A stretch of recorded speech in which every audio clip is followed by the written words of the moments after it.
أعوذ بالله من الشيطان الرجيم بسم الله الرحمن الرحيم اللهم صل على محمد وآل محمد وعجل فرجهم اللهم كل وليك الحجة ابن الحسن صلواتك عليه وعلى آبائه في هذه الساعة وفي كل ساعة وليا وحافظا وقائدا وناصرا ودليلا وعينا حتى تسكنه أرضك طوعا وتمتعه فيها طويلا اللهم اجعلنا من أعوانه وأنصاره اللهم صل على محمد وآل محمد.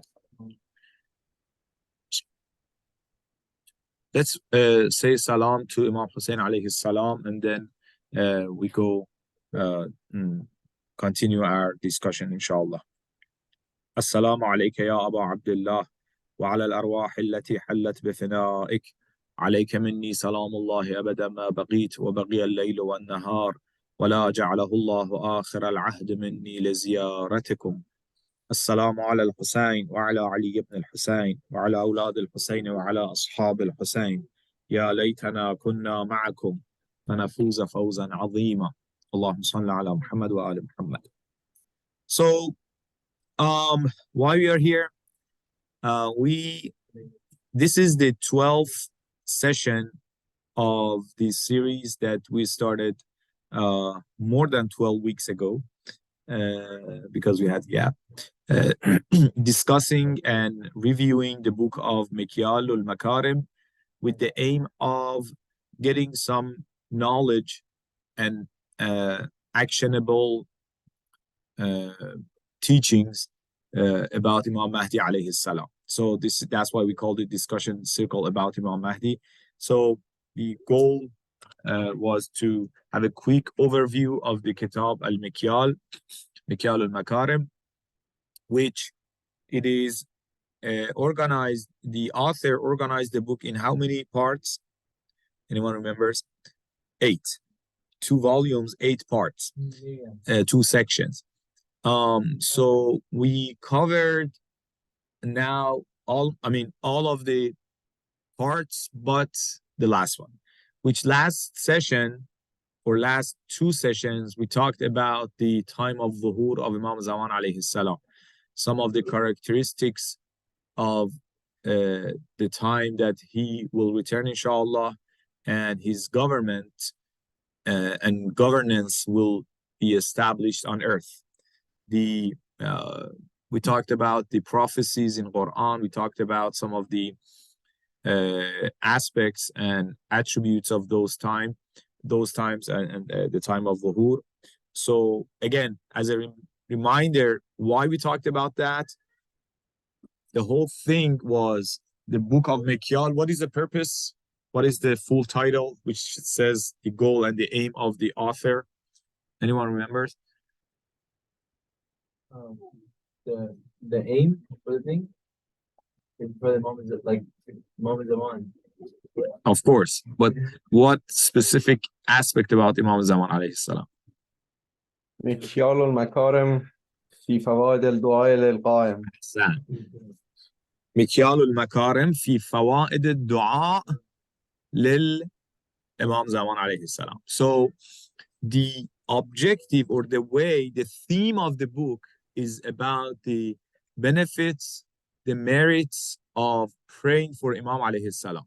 So for that, the author gathered different characteristics, different reasons that make it incumbent on us to pray for the Imam. And one of them along that route was knowing about the Zuhur, how the world will be, how everything will be different, which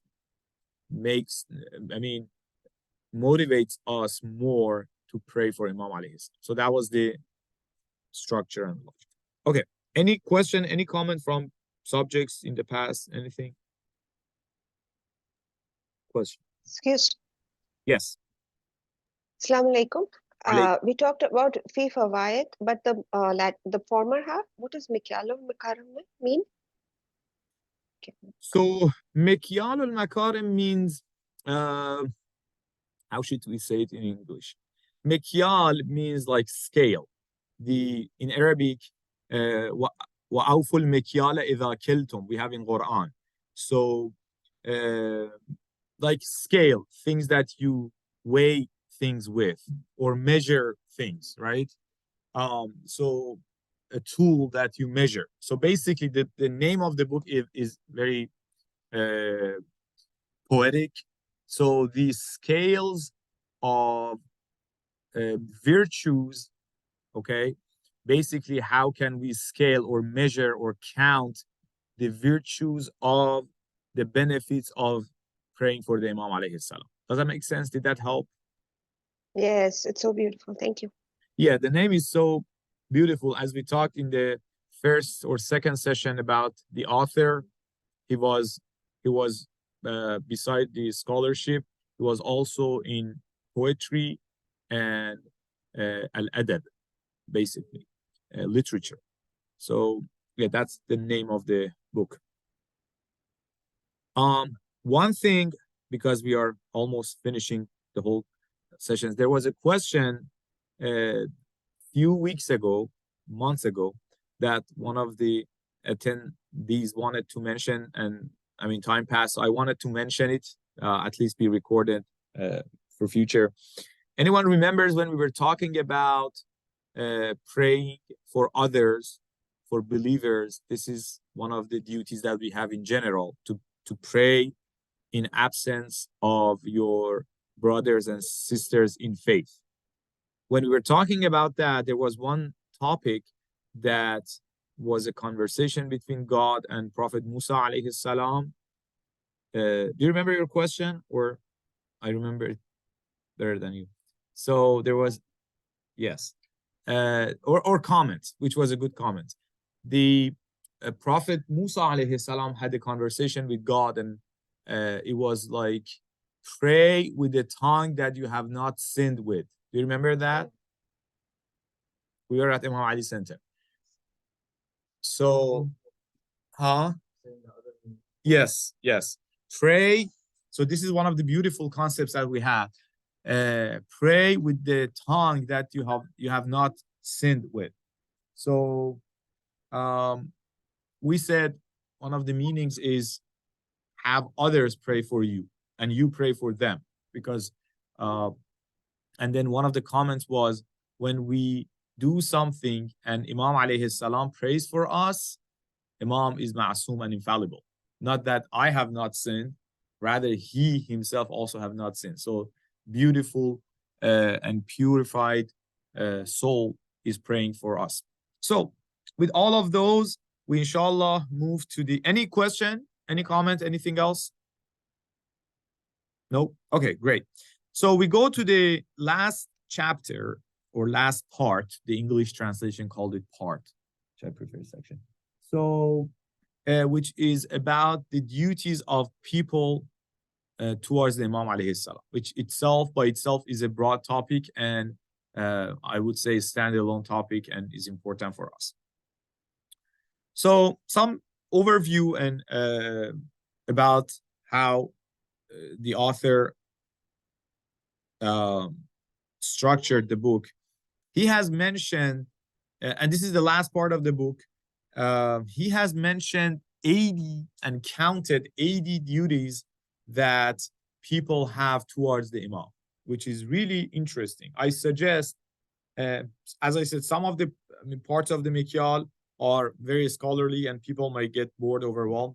But the Ghaibah, this section that I posted in the group, and also this section that has 80 points is interesting to look at. So, of course, we'll not go to details of each. Help yourself. But we will have a quick overview, and some of them we pick and inshallah discuss. And I pray inshallah we can have some actions or actionable ones add to our list, inshallah. So, these 80 duties that, again, that 80 is not sacred number. That's how he came up with.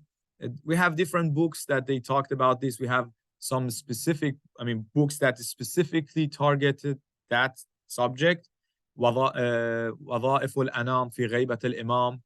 I think Sadruddin Hamedani, if I'm not mistaken, I believe he himself has a book about that. In different books, we have this discussion because this is important. In general, Shias ask, what should we do?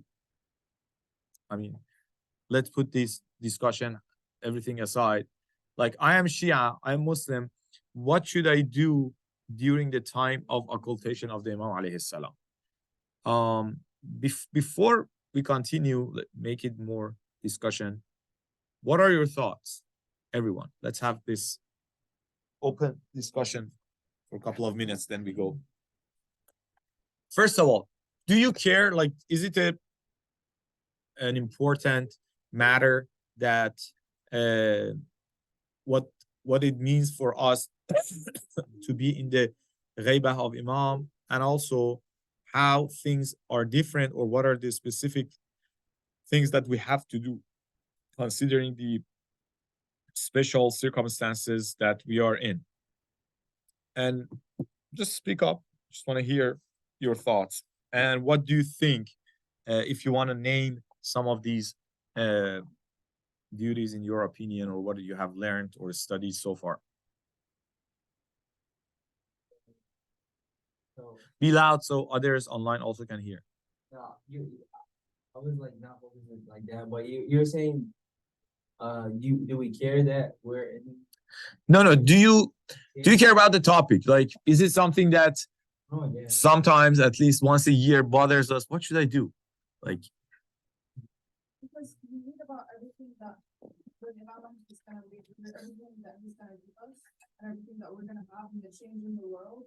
And when you look at the world right now, it's so rotten, I guess. Like everything is hot. yes. So, pray for him.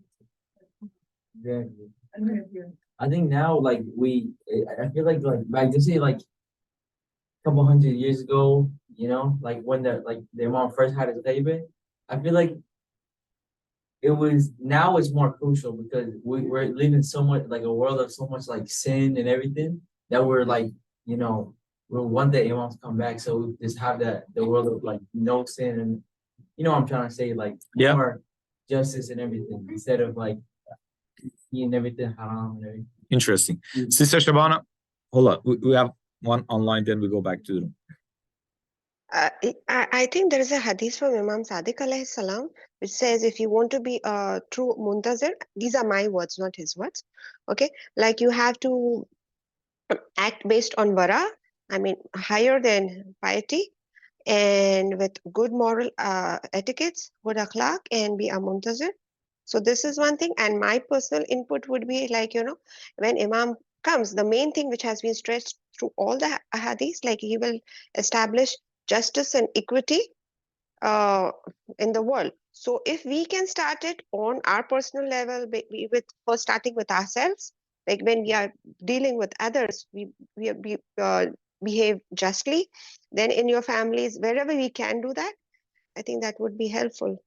And also not letting us ourselves first forget Imam, because now in this materialistic world we are so so used to getting things like with Amazon, everything prompt, you can say instant gratification. So we tend to forget Imam. We don't miss him. To miss him is very important. Only when we miss him we will pray for him, and when we can make others pray for him. Great, awesome. وَلَا تُنْسِنَا ذِكْرَهُ. Just remember this phrase from the dua. I think the dua is for the Friday afternoon. The other dua, not Salawat Abul Hasan, which I think we'll mention it.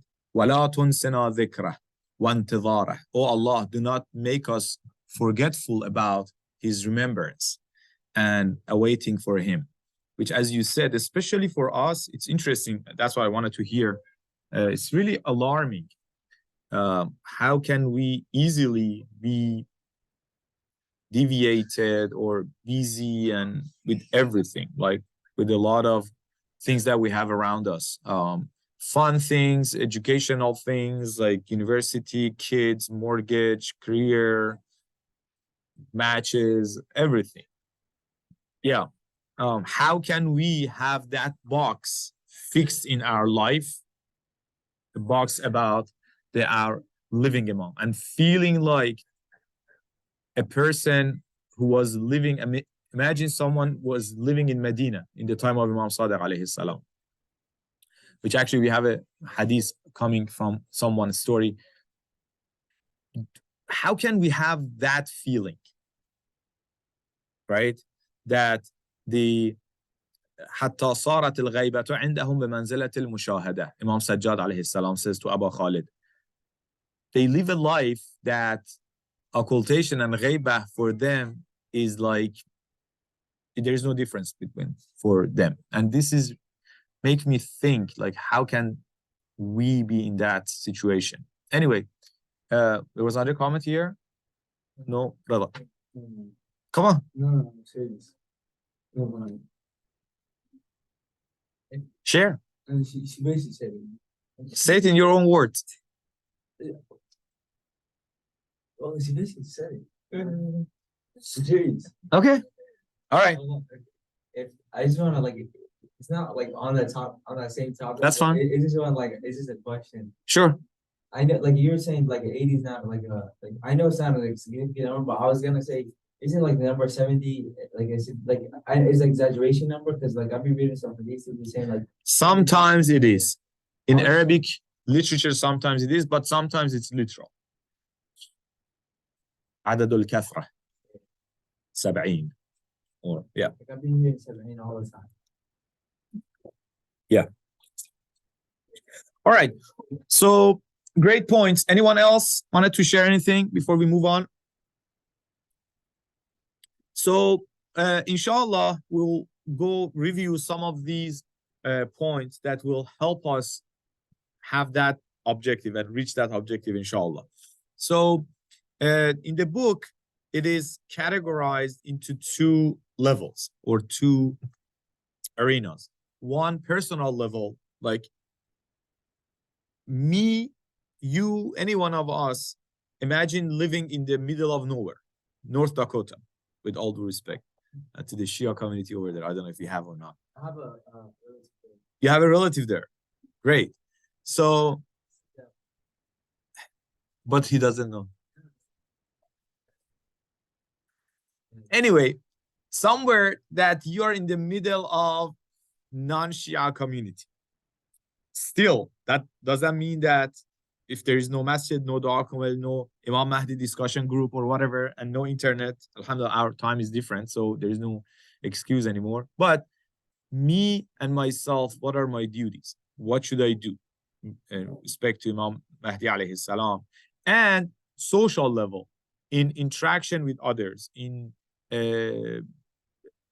like with others, what are my duties? Okay, so that's how we follow the structure that Sahib Mikyal put together, and we follow that. So in a quick high-level overview, this is again as a reminder for those, we are doing our overview on the Kitab al-Mikyal based on this book that I'm using, that they made a handbook or manual for Mikyal, which makes it easier to follow and digest. And I'm kind of doing it in English now, so inshallah we'll have this resource.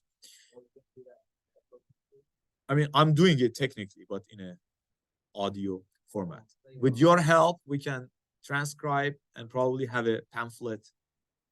That would be a good action to do from this discussion group.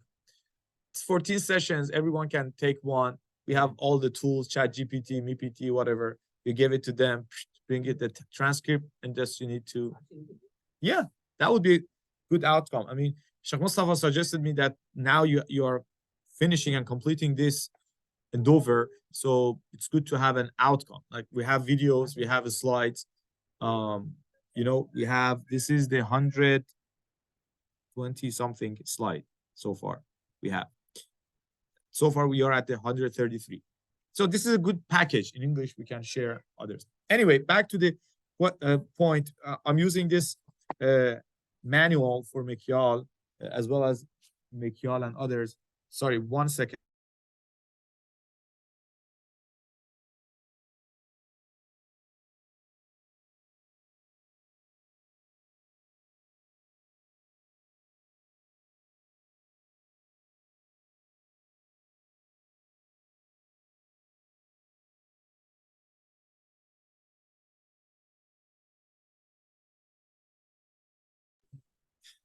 Yeah. This is the problem of last minute things, right? That was for last night. Okay. Let me share my screen again. Apologies.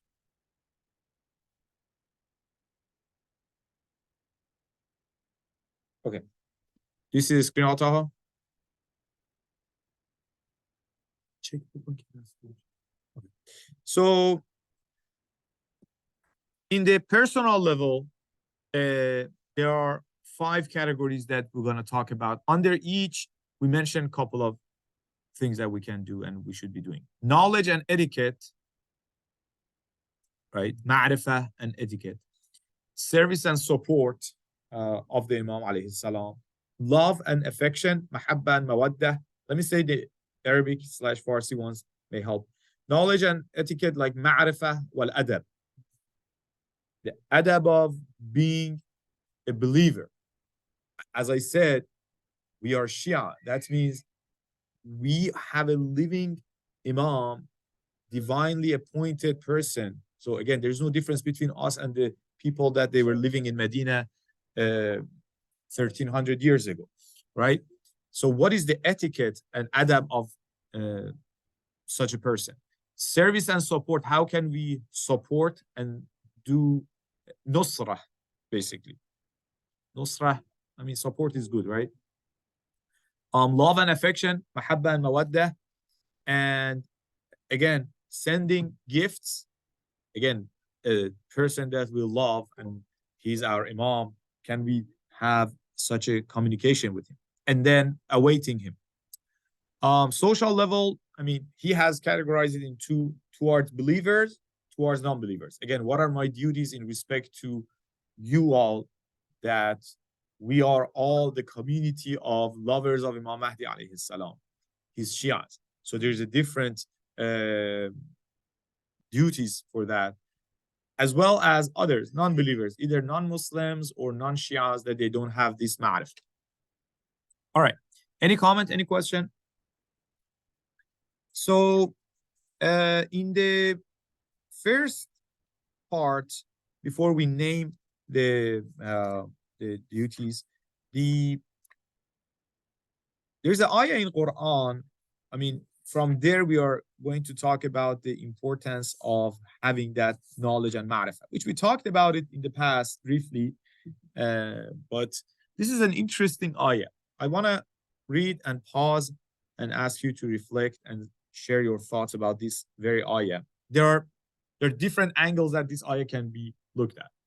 I mean, I'm actually in the middle of preparing a short write-up, like a couple of pages, about like different things that come out of this ayah. يوم ندعو كل أناس بإمامهم فمن أوتي كتابه بيمينه فأولئك يقرؤون كتابهم ولا يظلمون فتيلا. Any volunteer to read the English? Come on, Ali, read. The day we shall summon every group of people along with their Imam. Then whoever is given his book in his right hand, they will read it. And they will not be wrong so much as a single date threaded. Thread? Yeah, like date thread. Date as a tamar. Yeah, like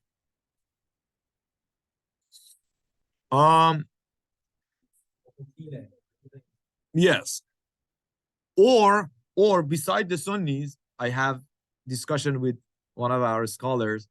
The question is, what if someone doesn't have an imam? Like, forget about Sunnis. Like, so what happens?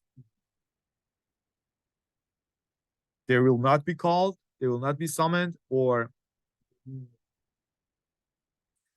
because sometimes you're taking me to this topic, which is my favorite, as I said. One meaning is they say people, I mean, we understand it that they will be summoned bi imamihim. So their imam will be called and they will be called, and wherever the imam ends up, they will end up, because that's supposed to be their leader, right? Ila jahannam aw ila jannah. If the imam a'immatun yahduna ila nar, the imams that they lead and guide towards hellfire. This is one level of this ayah, which applies for those that they have imam. Because a lot of people, if you ask your neighbor, Christian, Jews, atheists, whatever, who is your imam? What are you talking about? Who's your leader? I don't have a leader. I don't care. I'm just living my life. Okay. So that's one level. Another level, which we have in ahadith, both of them we have, that's the beauty of Quran. There are different levels and different angles in each ayah. And the hadith says we call the imam and he will be the measure of others. Okay, either you took him as imam or no. On each, the people of each era will be called and they will be measured against their imam. Either they knew him or no. For example, in Islamic world, the Sunnis of the time of Imam Sajjad, they will be summoned and say, okay, he was your imam, he's the scale, he's the measure. How did you pray? How he did pray. How did you do that? How he did those. You know, and there would be another thing, right? Compared against. Not that we are expected to be like imams, but it gives you a hint that, so they are the imam. So this is the thing. Imam, those that they were in the Imam class, we talked about it, because last time we forgot your question, now it's stopped. What was the question? Yes.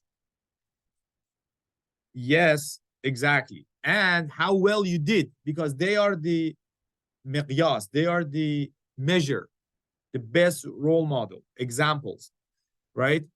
So, oh, now I forgot what I want to say. Their imam, that's what I was saying. In the Imam class, we talked about it briefly. When imam means someone that people follow. But the question is, imagine an imam Qadim alayhi salam, for example, he was in prison. He had Shias, but imagine he didn't have any Shia. Do we still call him imam or no? You say, oh, you don't have a follower? So you're not imam? Okay, so both of them are correct. One means someone that God has appointed as an imam that people should take as role model and follow. But if people don't care and don't follow him, he still is imam, but he's not necessarily in power. He's not considered by people as role model.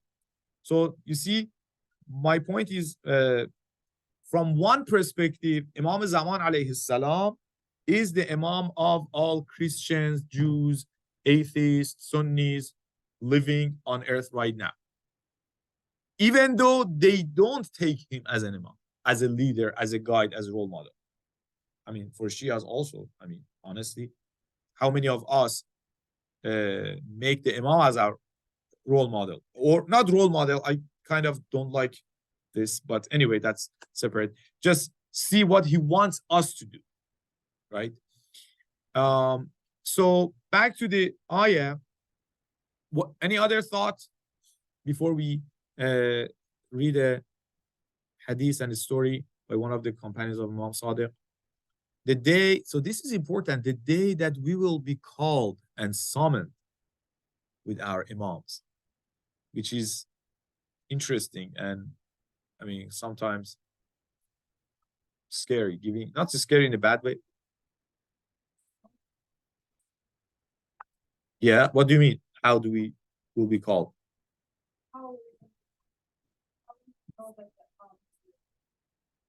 No, this is for the day of judgment. Oh, are you talking about the Raj'ah?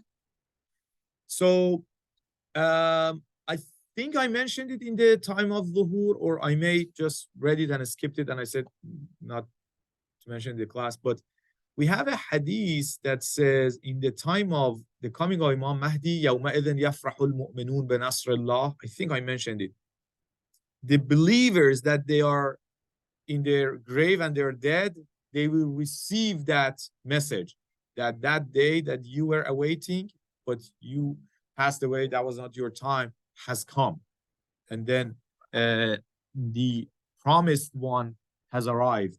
And they will be happy, their souls will be happy. And some of them will be given the permission to be revived and come back to life. And that's we have a couple of verses in Quran talking about this concept of Raj'ah, right? Did I answer your question or no? Or you're talking about the alive ones, us?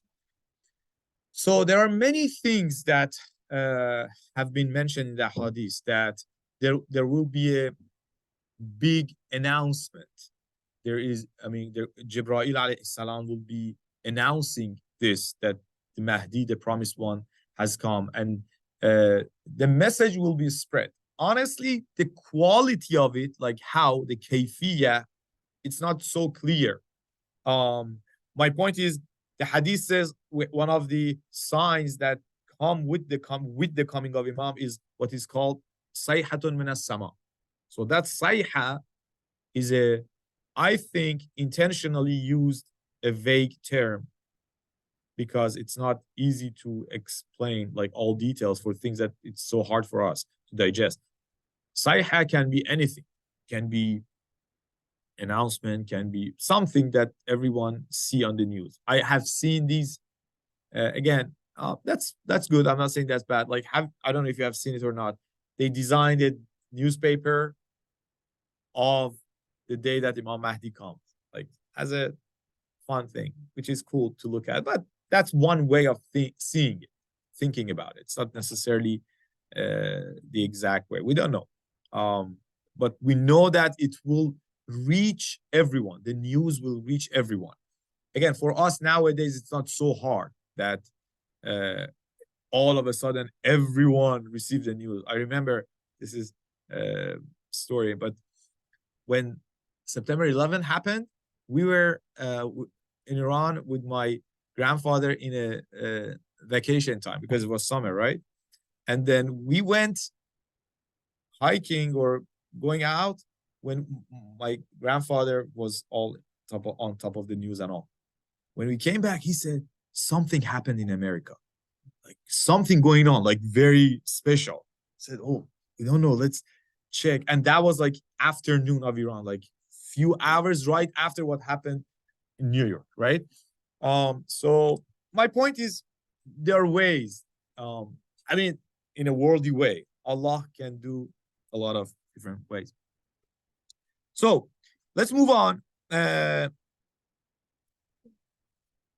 Taha, can you please read this story of Fudayl ibn Yasar? Sure. It's narrated from Fudayl ibn Yasar that he said, I asked Imam Jafar as-Sadiq regarding that verse of Quran. Imam said, O Fudayl, know your Imam. For if you recognize your Imam properly, the advancement or postponing of this matter will cause you no harm. Because one who recognizes his Imam, but he dies before the advent, is having the same position as one who sat in the Imam's tent. Rather, it is like one who sat under his banner in his army. So, who Fudayl ibn Yasar, which one of the close companion of Imam Sadiq? And you see the level of discussion is higher. It's interesting that from the time of other Imams, the Shias, the great companions, they had this wish, this hope to see the time of the 12th Imam, right? So Imam Sadiq alayhi salam tells him, O Fudayl, know your Imam, have the ma'rifah of Imam, right? Be connected to him. Why? Because if you get that knowledge and ma'rifah properly, being hastened or postponed, that matter, hadal amr, which is the coming of Imam, will not harm you. You will be, don't get me wrong, but not that you don't care, but it will not challenge you that, oh, what's going on? I'm devastated. As I said, as if I'm living in another universe that I don't know what's going on. No, you will be calm because you have the ma'rifah. Doesn't matter. It's like for you that living in Medina and Imam Qadim alayhi salam, for example, is in jail. For example. So Imam says, if you have that, it doesn't harm you. As if you are sitting in his tent or you are sitting on his banner, meaning being in his army. Like you are with him, right? So this ma'rifah has two levels. Again, name, lineage, bil kunya, bil ism, these things like that, as well as the titles, the attributes, the characteristics of the Imam alayhi salam, which we briefly talked about all of these somehow in past sessions.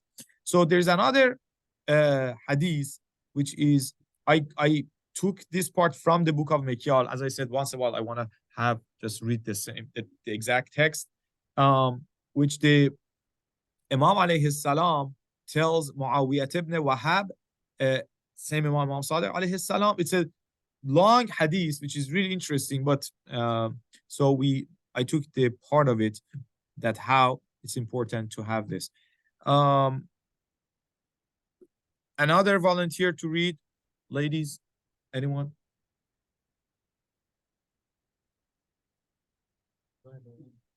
Go ahead.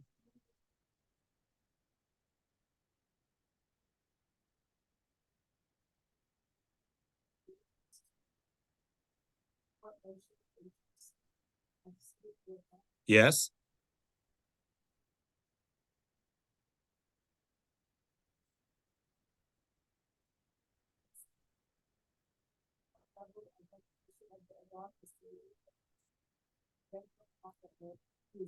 In all aspects, the messenger of Allah.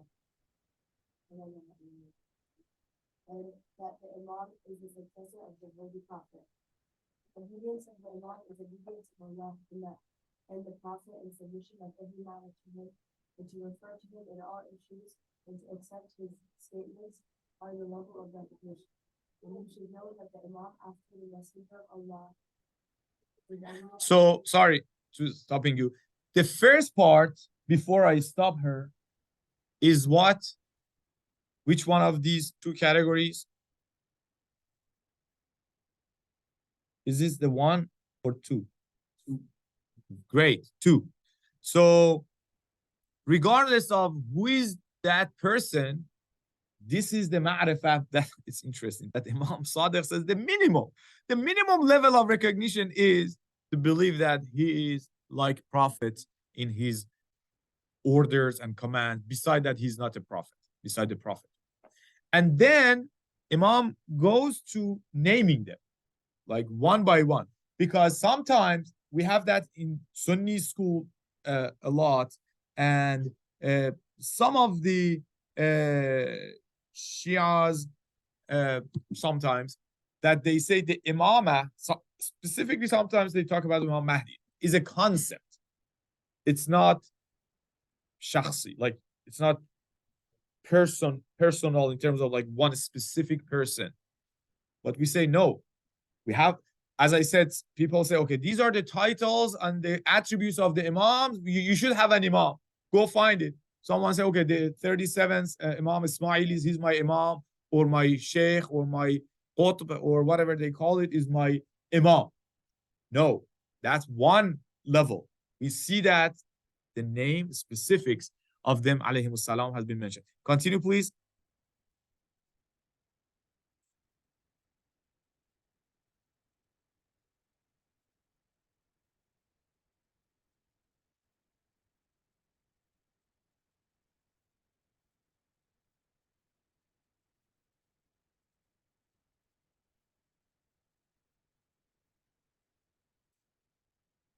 So, Oh, yeah, I have laid out the basic principle of faith for you. خلاص. I mean, not simple, but it's clear. I set the foundation, the rest is on you to act on it. Okay. Any comment? Yes, sir. Or the event? Yes. Oh, before? It was Imam Sadiq. No, but I'm saying like when was it narrated? The book? Yeah. It's in the Tafsir al-Burhan I have not checked. I usually do actually, and you will see that's sometimes what takes my time. But I have not checked this specific one that Sahib Burhan has narrated from which source. Why? Like, what is the Burhan is not contemporary, but it's mutaakhir. It's later, but I don't know the primary source. But of course, the majority of our book of hadith, they are written from the early time of Ghaibah, like Al-Kafi and so forth. So what do you want to allude to? He says every yeah. Good. Yeah. Especially if it's before, Yes, and again, but you should pay attention to who he's talking to. Muawiyah ibn Wahab was one of the great companions of Imam.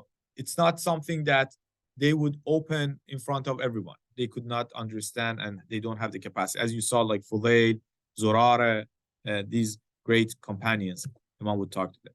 But I will look at it. Maybe at the end of the class, I can go to the thing and check. Okay, so we just talked about the importance of it. Now we go to what we need to do. First and foremost is to pray, to ask. Because ma'rifah this is a broader topic. Ma'rifah is the act of who? Yeah, we having the ma'rifah of God, of Imam, is whose deed, whose act, whose action. Al-ma'rifatu sun'u man. Let me say it in Arabic, because that's the hadith that it's where it's coming from. What is my role in ma'rifah? We're gonna recognize, right? Can we? Is it my action or no? Any other thought? But he's right. So I know. This is a longer discussion. It's like you are the farmer. You put the seed. You do the good fertilizer. You take care of your dirt and put everything. But does that guarantee that it will give you a good fruit, for example? So that part is someone else. This is just an analogy, but for ma'rifah, al-ma'rifatu sun'ullah. Ma'rifah is the act of God. He is the one who gives us those. But he is right that we have to do our part. Yeah, just like, like they say medicine. Yes, ahsan. That's why in the old time, some of these great doctors, they would write in their office something like ad-dawa'u minna wash-shifa'u min Allah. The medicine is from me, but the cure coming from Allah. Yes, we are not crazy. We have to take medicine. I mean, I'm not opening the can of worms, but we have to do our vaccination. It's funny, parentheses, I saw a marriage ad. The guy was like, I want a wife. I have only one condition. She should have not be vaccinated for COVID. I don't care about anything else, but she should not. My point, that was fun, but that was serious. Anyway, we should take medicine. If I have headache and I know that I have to take Tylenol, I have to do that. Not, okay, I sit down and I pray. But who is the one who is curing me? Allah, right? Yes, you have a question? Yeah. No, okay. So, ma'rifah, which is a beautiful concept, having that gnosis, cognizance, knowledge is not the best word. Gnosis and cognizance is the act of God. So that's why we have to do our part as we are. Like we go, we read, we study, we discuss. But at the end of the day, we should remember these are all the FaceTime value, the thing that I have to do. It doesn't guarantee anything. So we have to remember to ask Allah for this. So look at this hadith from Al-Kafi that, again, who is the author, the narrator? Zurara, the great companion, and see what was his concern, right? What was things that he was caring about. He goes to Imam Sadiq alayhi salam, and this is a long hadith talking about different things, talking about the time of Imam Mahdi. Zurara asked, جعلت فداك إن أدركت ذلك الزمان أي شيء أعمل. Right to our point. Zurara asked Imam Sadiq, he said, "Oh Imam, if I happen to my life be prolonged and I see the time of Mahdi, what should I do?" See, that's amazing. A lot of things to talk about. First, how much they cared. Again, Zurara, the greatest of the companions. And also they would ask Imam, what should I do? What should I be doing? He's talking about, at least, like it's happened maybe 100 years after, right? But he says, what should I do? أي شيء أعمل. Imam says, يا زرارة إذا أدركت هذا الزمان فادع بهذا الدعاء. If you reached and happen to see that time, do this dua. So let's read it together. Again, we are not here just to get knowledge and move. This is the beginning of another dua, which, as I referred to, it's recited in the afternoon of Friday, which the start of the dua is this: Allahumma arifni nafsak, فإنك إن لم تعرفني نفسك لم أعرف نبيك. You see that in this dua, always the emphasis is where the ma'rifah is coming from. Oh Allah, you give me, introduce yourself to me. Arifni nafsak means introduce yourself to me. Because if you don't do that, I will not recognize, I will not have the gnosis of your prophet. Allahumma arifni rasulak, فإنك إن لم تعرفني rasulak lam أعرف حجتك. If you don't do that, if you don't give me the gnosis and knowledge and cognizance of your prophet, I will not have that for the Imam. And then Allahumma arifni حجتك, فإنك إن لم تعرفني حجتك خلاص ضللت عن ديني. I will be misguided from my religion. I will be living as a Muslim, but not connected to the pole, not connected to that divinely appointed pole, that pillar that everyone should be connected to. Otherwise, they will go astray. Okay. Any comment, any question? All right. So let's move on. Next is interesting and very important, considering Imam present and seeing. We can talk a lot about it. I just say this is one couple of sentences, but hours of thinking and acting. That if we believe that the Imam is the eyes of God, we talked about it before. You remember? Go do whatever you want to do. Allah and His Messenger. This is the ayah of Quran. And believers will see your act. And we argued, who are the believers? You don't see my act. No believer sees my act. So the ayah is alluding, is hinting to the Imams that they have this power. They see our a'mal. They see what I am doing. Even they know what I'm thinking about, what I'm plotting or planning. So I think that's enough we need that reminder. When I'm alone, when I am doing something, when I'm deciding on something, if I remember that, and this is part of dhikrullah, that's another beautiful topic. Dhikruna dhikrullah. We have that hadith from the Imams, that remembrance of Allah. I'm not saying this is replacement, but there are different things that all of them are remembrance of Allah. When I go out in the nature, walking, all these beautiful flowers, each of those can remind me of my creator and their creator. At the same time, remembering every moment that Allah has not left me alone. Usually sometimes people, when they present this topic, they make it as Imam to be like policeman. He's watching you. Be careful.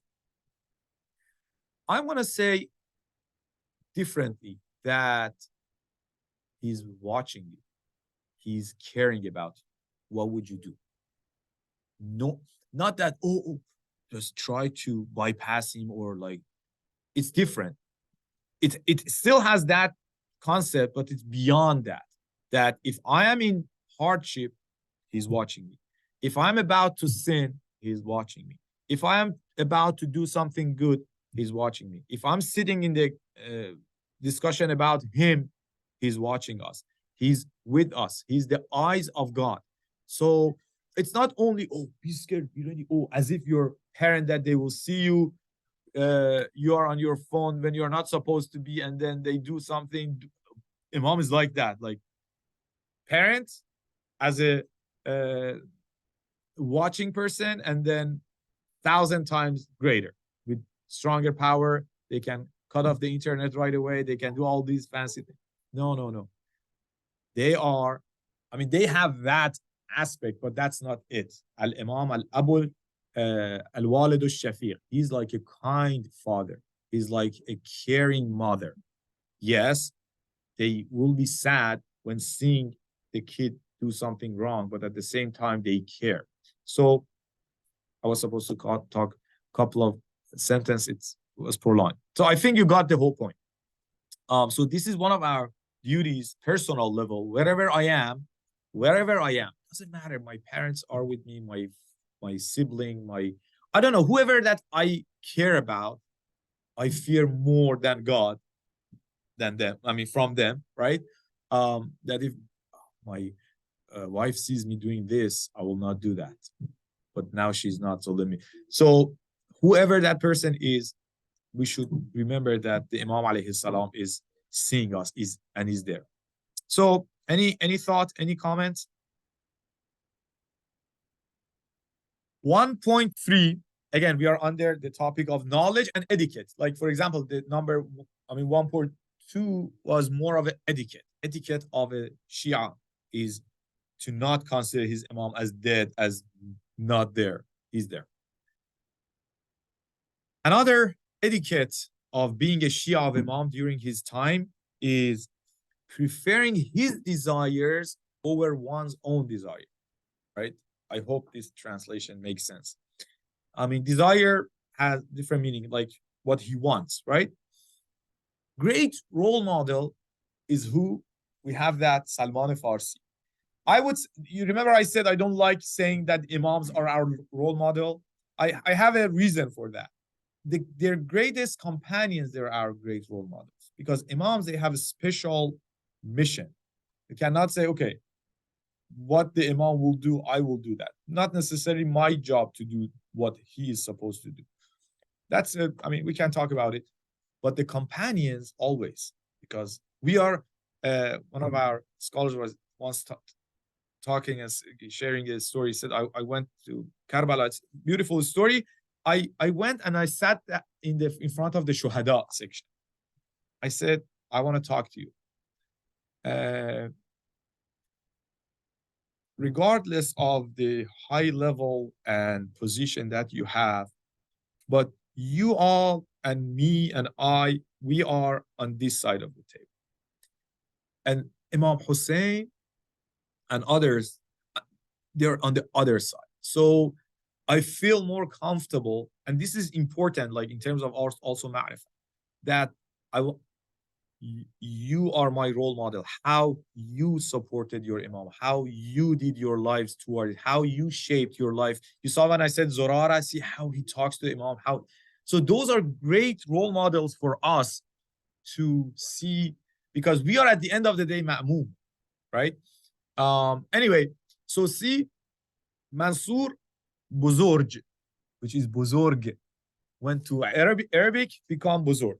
It's a Farsi word, right? And now this is something interesting.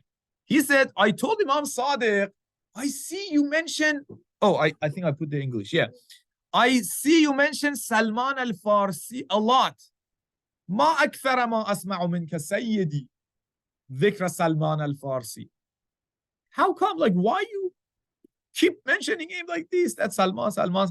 as if Mansur was one of the companions who lived with Imam. This is, you can tell from the wording that they use. It's not that I walked by and no, I lived with Imam, I saw that. So Imam said, first of all, do not say Salman al-Farsi. I know he was from Iran, from Isfahan, but do not call him Salman al-Farsi, but call him لكن قل Salman al-Muhammadi. He was the Salman of Prophet. He's more connected to Prophet than to his motherland, right? Then Imam said, do you know why I mention him a lot? أتدري ما كثرة ذكر الله? I said no. So Imam mentions 3 characteristics of Salman, which I mentioned. First one. First, إيثاره هوى أمير المؤمنين على هوى نفسه. This is like amazing, this word. إيثاره هوى أمير المؤمنين على إيثار ويؤثرون على أنفسهم ولو كان بهم خصاصة, that we have in Quran. إيثار means like giving priority, sacrifice. I give up. Like what, for example, moms, they do for the kids, that's ithar. Like they sacrifice their rest at night, all of those just for their kids. Itharuhu Salman hawa Amir al-Mu'minin ala hawa nafsa. He put what Amir al-Mu'minin wanted first. See, Imam Sadiq alayhi salam. See where we are. Imam Sadiq says, I love Salman. That's why you see me keep referring to him, mentioning his name. One day Salman. You see, when you love someone, you keep talking about them. And who? Imam Sadiq. Because he had these characteristics. So what it tells me in regard to my Imam, right? So at any moment, I should ask myself, what would Imam wants me to do? So I will do it, right? That's my role model. Any comment, any thought? Share your thoughts. I don't want me to, I know you have a lot of thoughts coming to your mind. I enjoy those. So don't just give me your smiles because I know a lot going in your minds.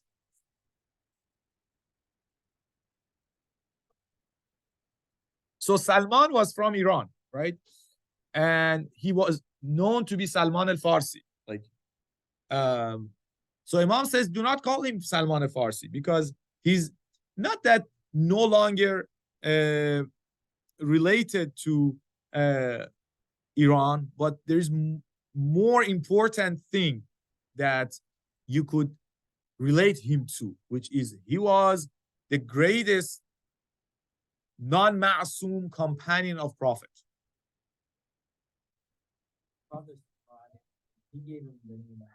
Yes. I think that's also true. There is a full book about Salman in Arabic, which Nafahatul Chichifi. I gave it to brother Hussein Hayri. I have it in Arabic PDF. What is the name? Anyone remembers?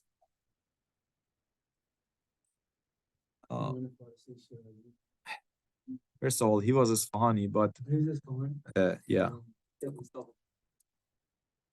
Allah, the whole point was not to call him Salman al-Farsi. I know. No, I know that he was like Salman al-Farsi minna Ahlul Bayt, right? Yes, Salmanu minna Ahlul Bayt. Yes, we have that. Yes. So if you remember when we were talking about the ayat Tathir, I mentioned something about how we can understand that hadith as well. How come Salman is minna Ahlul Bayt? Anyway, I don't know why I can't find that book, but yeah. Anyway, it's good. It's good to read about the companions of Ahlul Bayt. Let me say this. Doesn't go. We have like 10 more minutes. How many role models, celebrities, all these? We are living in that world, right? Our youth, everyone, right? It's good. I'm not saying, okay, don't do that. But It's when we see their lives of the companions of the Imams in general, their life, their lifestyle. I'm not saying just be like always do namaz, do this, do that. No, like they had their own lives. Like this is one of the research that someone did. The jobs of the companions of Imam Sadiq, they had their own daily jobs. It was not like, okay, I'm just coming to Imam Sadiq, no work, no business, no nothing. No, everyone, they were doing their business, they were having their lives, but at the same how they live their life. So I encourage everyone, if at least pick one of the companions from all these couple of hundred companions that we know of them, from the time of Prophet all the way to the time of Imam Mahdi alayhi salam. One or two that is a role model, huh? It's good.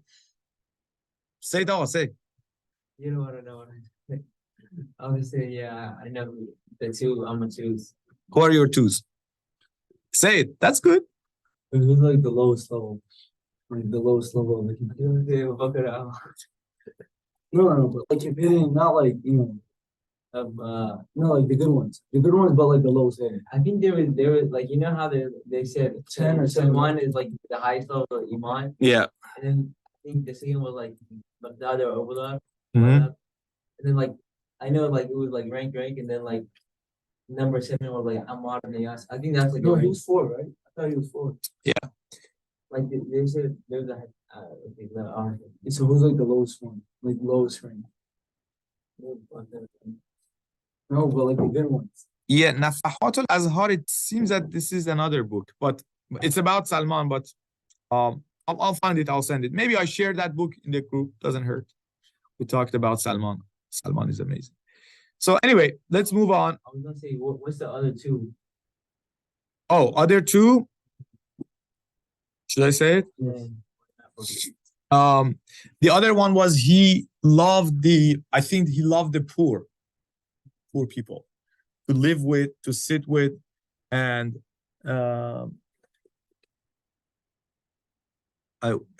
yes, this is it. Oh, the hadith is up here. No. That was another one.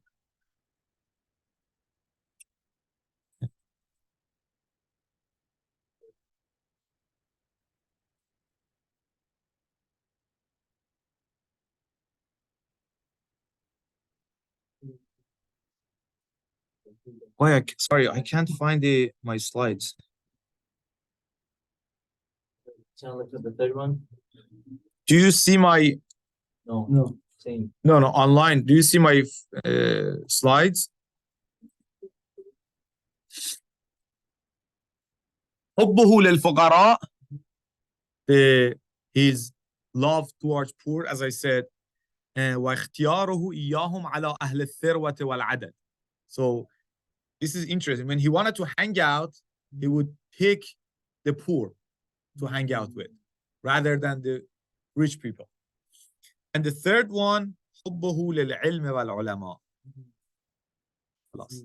He loved knowledge and the learned people, the ones that they have knowledge. So again, these are all criteria that Imam Sadiq alayhi salam is giving me, who should be my role model.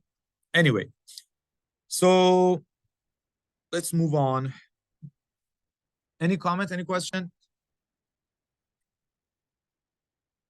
Next one, the thing that alhamdulillah we have in our community in general, standing up in honor of his name.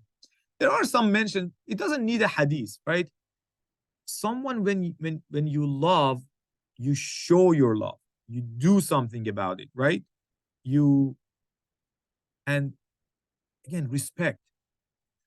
I wanted to mention this hadith, which is related to Prophet, but it also tells us, the story of Imam Sadiq, Imam Rida alayhi salam, when the name of Imam Mahdi was mentioned, Imam would put his hand on his head in respect and honor and pray for Imam alayhi salam, Allahumma ajil farajah wa sahil makhrajah. But again, this is the etiquette of a believer. Anyone, any volunteer to read this story from it's in Al-Kafi. It's an interesting story. Abu Harun. The narrator is named Abu Harun. Come on, this is, I think, our last slide.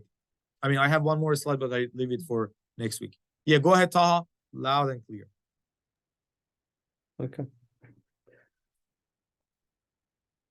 I mean, the Arabic as well. لما قرأ دعبل قصيدته المعروفة التي Oh, no. Sorry. No. I meant the English.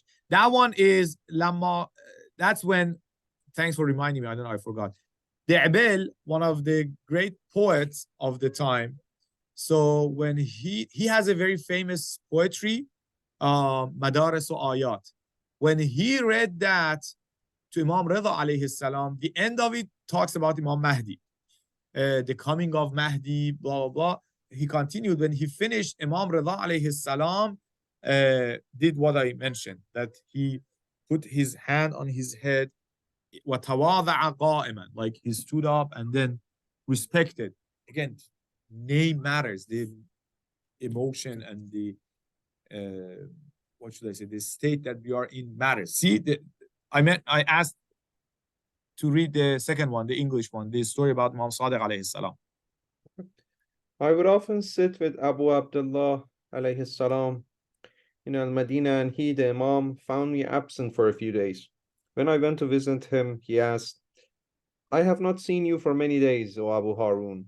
I said that a boy is born to me. He said, May Allah make him a blessing for you. What have you named him? I replied, I have named him Muhammad. He, the Imam, lowered his face to the ground, saying, Muhammad, Muhammad, Muhammad, until his face almost touched the ground. He then said, My soul, my children, my family, my father, and all the inhabitants of earth, all of them are sacrifices for the Messenger of Allah. Do you see the level of affection and love that Imam Sadiq alayhi salam had towards Prophet sallallahu alaihi wasallam, and how careless I am sometimes we see in Prophet or Muhammad when Imam heard, and again, the guy said, you were absent. I used to go to Imam a lot, right? كنت جليسا لأبي عبد الله, the Arabic said. Jalisan means, in our words, I used to hang out with Imam a lot, almost every day. Because like 3 days I was absent, few days, Imam said, where were you? You were absent, you didn't come. I love these ahadiths when it has a context in it, you know. And I said, I got a new son. Imam said, what did you name him? Muhammad. As soon as Imam hears the name Muhammad, he like go down to the point that his face was touching the ground, just in respect to the name of Prophet that he heard. Muhammad, Muhammad, Muhammad. May all that I have, my children, my family, be sacrificed for the Messenger of God, right? Again, I would say one of the important things that we as Shia have is, I have said it many times, our religion is alive. We are living in an alive environment, dynamic. You see, we see it we have this emotion, these etiquettes that, and sometimes, no offense, but I have been in situations among non-Shias. Have you heard, like, this is a famous thing that Ben Baz said, like, there is no difference between my asa, al-ayazu billah, and Prophet. He's dead. Like, completely static. Prophet came, died, done. There is no connection. Even with Prophet, Baba, you are Sunni. Okay, that was your Prophet. Quran keeps talking about it now. Referring to you to Prophet, that means there is a connection. There should be a connection. But they are completely dead. They're completely disconnected. My point is, one of the beauties of Shiaism is we have a soul, spirit, right? Imam Sadiq alayhi salam hears the name of Prophet, he shows respect because Prophet is alive. Who said Prophet is dead? Don't you, Sunni brother, in your tashahhud, What do you say? Assalamu alayka ayyuhan nabiyyu wa rahmatullah. You say salam to you. You don't say assalamu ala. There's a difference in Arabic. I can say assalamu ala Nuhin fil alamin. I can pray for Nuh. But when I say assalamu alayka, that means you are there. You hear me. But you put, you see what I'm trying to say? Shia has a life, spirit. So that's about Prophet. Imagine what should be our connection with our living Imam, salawatullah alayhi. So with that, I want to pause here. We have, it's 11:45. It seems that this is a contagious thing. All the Maracas, their clocks have problems.